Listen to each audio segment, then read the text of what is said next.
မြန်မာကိုပြန်မလာနိုင်ပေမဲ့မလေးရှားကိုလာကမြန်မာပြည်အတွက်အလူလုံးနေတဲ့ဂျွာဗန်ပြည်သူတွေအားလုံးပဲမင်္ဂလာပါရှင်မြန်မာနိုင်ငံအတွက်မလေးရှားကိုအလူလာလောက်တာကတော့ကမ္ဘာ UFC Flyweight Champion ကမ္ဘာဆုရှင်ဂျွာဗန်ပဲဖြစ်ပါတယ်လူတစ်ယောက်ကအောင်မြင်မှုရဲ့အမြင့်ဆုံးထိပ်တန်းကိုရောက်သွားတဲ့အခါမှာတော့အထူးသဖြင့်တညထဲနဲ့ဝင်ဒေါ်လာတန်းနဲ့ချီမြန်မာငွေသိန်းပေါင်းတောင်းချီရရှိသွားတဲ့အခါမှာတော့အောင်ပွဲကိုခံနေကြရလည်းဖြစ်ပါတယ်နာမည်ကြီးကလပ်တွေဘောင်းတွေမှာသွားရောက်ပြီးတော့တောက်စားပျော်ပါဖျော်ဖြေကြမယ်စိတ်ခံပစ္စည်းတွေဝယ်ယူကြမယ်ဆိုတာကမ္ဘာကျော်အားကစားသမားတွေအများစုရဲ့လှုပ်ထုံလုံးတွေတစ်ခုပဲဖြစ်ပါတယ်ဒါပေမဲ့ဒီလိုအပျော်ပါတွေစိတ်ခံမှုတွေအားလုံးကိုကြော်ခိုင်းပြီးတော့တွေးထက်တန်ရိုးအပင်ပန်းခံထိုးသက်လို့ရထားတဲ့မိမိရဲ့စုချင်းငွေတွေအားလုံးကိုဒုက္ခရောက်နေတဲ့သူတွေအတွက်ရရောပေါ်အောင်လူလာလိုက်တာကတော့မြန်မာနိုင်ငံပေါ်ကချင်းတိုင်းရင်းသားလေး UFC Flyweight Champion ဂျွာဗန်ပဲဖြစ်ပါတယ်ဂျွာဗန်ကအမေရိကန်ပြည်ထောင်စုမှာနေထိုင်ရင်းနဲ့ကြီးပြင်းလာပြီးတော့အခုလိုကမ္ဘာအဆင့်မီချန်ပီယံတရဖူကိုစောနိုင်ခဲ့ပေမဲ့သူ့ရဲ့ရင်ဘတ်ထဲကအသိနှလုံးထဲကတော့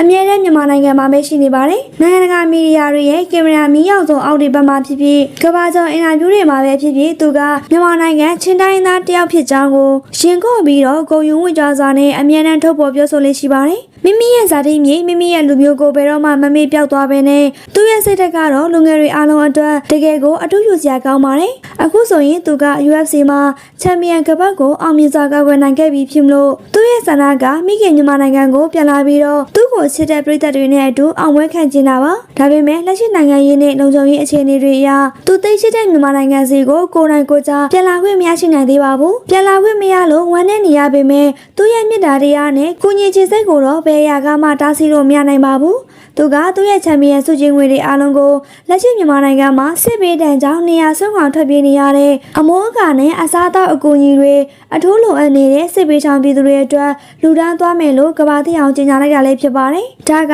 အထက်ကိုခဝါချပြီးတော့အများအတွက်ကြီးတဲ့စစ်မှန်တဲ့ခေါင်းဆောင်မှုစိတ်တက်ပဲဖြစ်ပါတယ်။မြန်မာပြည်ကိုပြန်လာလို့မရတဲ့အတွက်ဂျွာဗန်ကသူ့ရဲ့ဒုတိယအိမ်လို့ခေါ်ဆိုနိုင်တဲ့မလေးရှားနိုင်ငံစီကိုအခုဆိုရင်တော့ရောက်ရှိနေပြီပဲဖြစ်ပါတယ်။ဘာကြောင့်မလေးရှားလဲဆိုရင်မလေးရှားနိုင်ငံကသူငယ်ချင်းကဒုက္ခသည်ဘဝကနေခက်ခက်ခဲခဲဖြတ်တန်းခိုလုံခဲ့ရဖို့တဲ့နေရာဖြစ်လို့ပါအရင်ကမျိုးလင်းချက်မဲ့နေတဲ့ဒုက္ခသည်ဘဝလေးတယောက်အနေနဲ့နေထိုင်ခဲ့ရတဲ့နေရာကိုဒီကနေ့မှာတော့ကမ္ဘာချန်ပီယံတယောက်အနေနဲ့ဂုဏ်သိက္ခာရှိရှိပြန်လည်နှိမ့်ချနိုင်ခဲ့တာကတကယ်ကိုရုပ်ရှင်စမ်းသပ်တဲ့ဇာတ်လမ်းတစ်ပုဒ်ပဲဖြစ်ပါတယ်သူမလေးရှားကိုရောက်လာချိန်မှာမလေးရှားရဲ့မြန်မာပြည်သက်တွေတိတ်နေချီပြီးတော့လေစိတ်မှာတခန့်နဲ့တွားရောက်ကြိုဆိုလာကမြင်ရတဲ့သူတိုင်းမှာစက်သိမ်းထားလောက်အောင်ကြီးကျယ်ခမ်းနားလာနေရလဲတွေ့ရှိရပါတယ်ဒီခီးစဉ်အတွင်းမှာဂျွာဗန်ကမြန်မာပြည်သက်တွေနဲ့အနီးကပ်ရင်းနှီးနှီးတွေ့ဆုံသွားမှာဖြစ်သလိုမြန်မာပြည်ကနာမည်ကျော်ဆိုတော့ဖြူဖြူကျော်သိန်းကိုရန်နဲ့အတူပူးပေါင်းပြီးတော့စစ်ပေးဆောင်တွေအတွက်ရမုံငွေအထူးစစ်စင်တွေတွေ့ဆုံပွဲတွေအနေနဲ့အလိုတန်းပွဲတွေကိုလည်းအကြီးကျယ်ကျင်းပသွားဖို့ရှိနေပါတယ်ကိုရန်က